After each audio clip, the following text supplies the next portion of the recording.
மாமா நெஞ்சு வலின்னு சொன்னீங்கல்ல, ஒரு இசிஜி மட்டும் எடுத்துருவோம் மாமா, பாத்துருவோம். மாப்பிள, இங்க இருக்கிற நெஞ்சு வலி இப்படி கைக்கு போனாதான் அது ஆட்ல பிரச்சனையா, இல்லைன்னா அது கேஸ்ட்ரிட்டிஸா.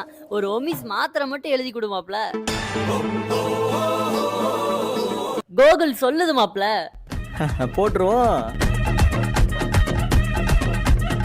மருத்துவர் அறிவுரை கூறியும் எனக்கு இசிஜி எடுக்க விருப்பமில்லை. இதுல ஒரு சைன் போடுங்க. எது மாப்பிள? சப்போஸ் அது கேஸ்ட்ரிட்டிஸ் எல்லாம் இருந்து உன் ஹார்ட்ல எதுனா பிரச்சனை இருந்து டக்குன்னு ஹார்ட் பிளாக் ஆகி நீ கீழே விழுந்து அது மேல போயிருச்சுன்னா எது? உன் உசுறுதேன். அதுக்கப்புறம் போஸ்ட்மார்ட்டம் பண்றதுக்கு நானே எஃப்எம் டாக்டர் உன் பாடி எடுத்துட்டு போயிட்டு கோயம்பேடு மார்க்கெட்ல காய்கறியில சாக்குல வச்சு தைப்பாங்க தெரியுமா? ஆமா. அதே மாதிரி எல்லா இருக்கனையும் எடுத்து உள்ள போட்டு வச்சு தைச்சு பாடியை உன் வீட்டுக்கு கொடுத்துருவோம். அதுக்கப்புறம் 4000 ரூபாய்க்கு ஆம்புலன்ஸ் புக் பண்ணி 40,000 ரூபாய்க்கு பந்தல போட்டு 4 லட்சம் ரூபாய்க்கு காரியம் பண்ணி உன் மாமன் மைத்துனன் சித்தி சித்தப்பா அப்பா அம்மா நண்பர்கள் எல்லாரும் அவங்க வேலையை பார்க்க போயிருவாங்க. அதுக்கப்புறம் இவர் மரணத்தில் மர்மம் உள்ளது. மருத்துவர் மீது குற்றமா? இசிஜி எடுக்காதான்